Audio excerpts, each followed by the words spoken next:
As a chronicler recording the history of the War of Crowns for future generations, I want to welcome you to the archives for this explainer.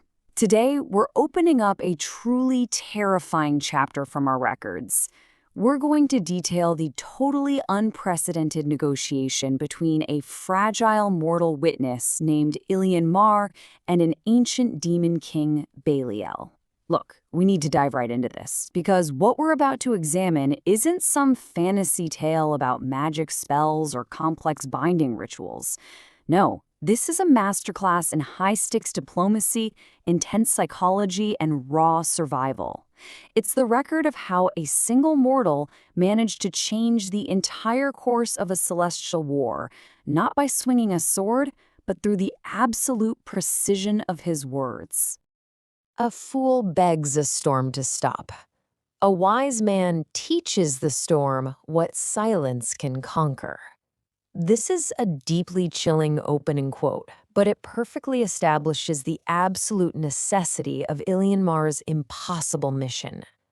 To really grasp the gravity of this record, you have to understand the immediate context here. The entire nation of Ervath had just been erased from the map. And I mean that literally, in a single day. Not conquered, not defeated by an opposing army. Erased.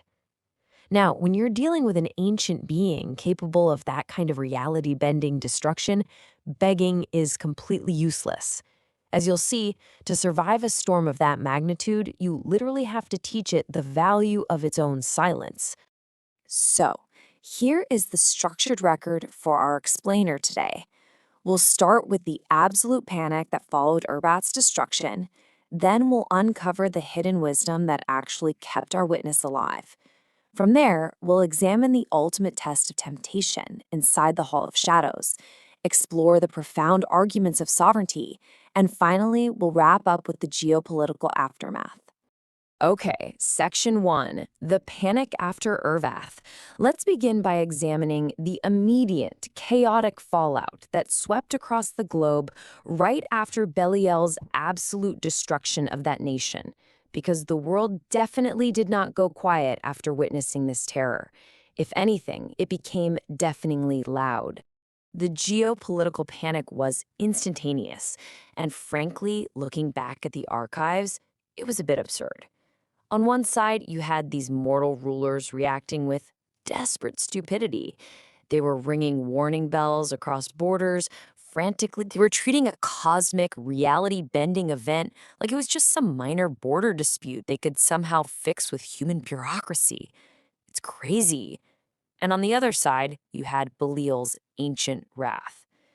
Belial wasn't some hired servant or minor spirit to be managed by frightened government officials.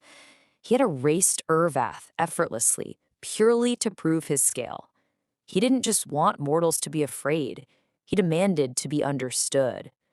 Only Ilyan Marr realized that the next great disaster wouldn't actually be caused by Belial, but by the sheer panic of nations trying to build weapons that would just end up insulting both heaven and hell. So Ilyan steps up, carrying a profound emotional burden as he walks toward the fire. The physical cities and the dirt roads of Ervath were still there, but the nation itself was removed, almost like a specific word carefully cut out of a holy book. The source text beautifully and tragically describes this as leaving grammar wounded around the absence. Imagine the weight of that. Refugees followed Ilyan, desperately begging him to restore what was taken. But Ilyan, completely limited by his fragile mortal nature, could only offer them memory. And sure, memory isn't resurrection, but it was a form of resistance against total victory. He was just a man, carrying this incredibly heavy truth alone as he walked toward the offended crown. Moving deeper into the crucible, we absolutely must understand the precise framework provided to Ilyan by the Prince of Hidden Things. This brings us to Section 2, Vassago's Hidden Counsels. Before Ilyan faced the Demon King, Vassago, a pale figure who appeared to him at dusk, gave him a gift. But it wasn't a magic binding ritual or a protective seal. Instead, Vassago provided a remarkably sharp psychological roadmap for navigating ancient wrath. This is crucial, so let's break down these 3 life-saving counsels. Step 1. Do not beg early. Think about it. A crown that has just displayed ultimate power will hear begging merely as a confirmation of its dominance, not as a reason to change its actions. Step 2. Name the insult before accusing. This is a profound psychological truth even in our human world. Whether you're at a high-stakes corporate negotiation or dealing with a volatile person, rage rarely ever listens until its specific injury is truly, deeply acknowledged. Step 3. Offer a consequence greater than revenge. Ervath was erased to teach scale, so Ilyan had to show Belial that restraint could teach hierarchy far more deeply than total ruin. These weren't just helpful tips. These 3 counsels became the very bones in Ilyan's spine, enabling him to survive. Right before vanishing, Vassago left Ilyan with this profound warning. Curiosity is the narrow gate through which mercy may pass. If Ilyan tried to flatter Belial, the Demon King would instantly hear the lie and kill him. If he challenged him, Belial might actually enjoy the audacity and then destroy him for sport. Truly understanding the crown was the only way to spark genuine curiosity, and curiosity was the single, incredibly narrow path to survival. Keep this in mind, because it dictates literally every single word Ilyan speaks from this moment on. We now descend into Section 3, the physical core of our dramatic story, the test of temptation in the Hall of Shadows. This is where Belial tests Ilyan's absolute integrity with an impossibly profound offer. I want you to picture the sheer cinematic tension of this moment. This is the court without walls. It doesn't belong to any country, yet it contains marble from lost empires and gold from dead treasuries. And Belial is sitting at the center of it all. The physical room literally bends around his overwhelming, ancient presence. The candles burn downward. The shadows themselves stand upright like servants. Every empty chair in the room pulses with the memory of those who underestimated him. Belial greets Ilyan not as a diplomat, but as a measurement, calling him the witness who survived the lesson. Ilyan, applying Vassago's counsel perfectly, bows with deep respect, but critically, not surrender, and replies, "I survived because I was not the lesson." What a phenomenal contrast between fragile mortal dust and an ancient crown. After Ilyan successfully names the insult, pointing out that human rulers had foolishly treated celestial hierarchy like a cheap market stall, Belial shows him a terrifying vision of the panicked mortal world. And then the Demon King offers Ilyan an ultimate test of temptation. He doesn't threaten the mortal.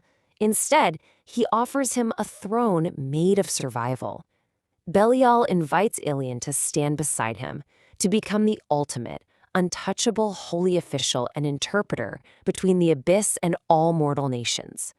With Belial backing him, human rulers would kneel to Ilyan. Entire cities could be saved simply because Ilyan's warnings would never ever be ignored again. It is an incredibly seductive offer of control.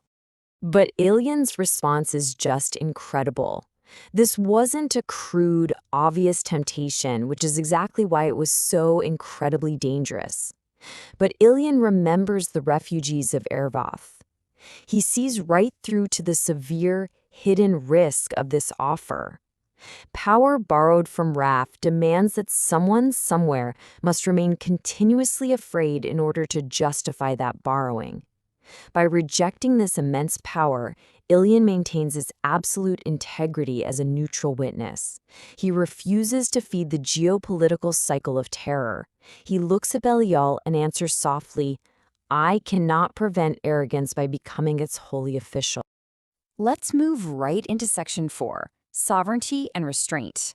We're going to see how this incredible refusal builds into Ilyan's masterstroke argument about the true nature of power. This right here is where Ilyan completely redefines the concept of mercy for the Demon King.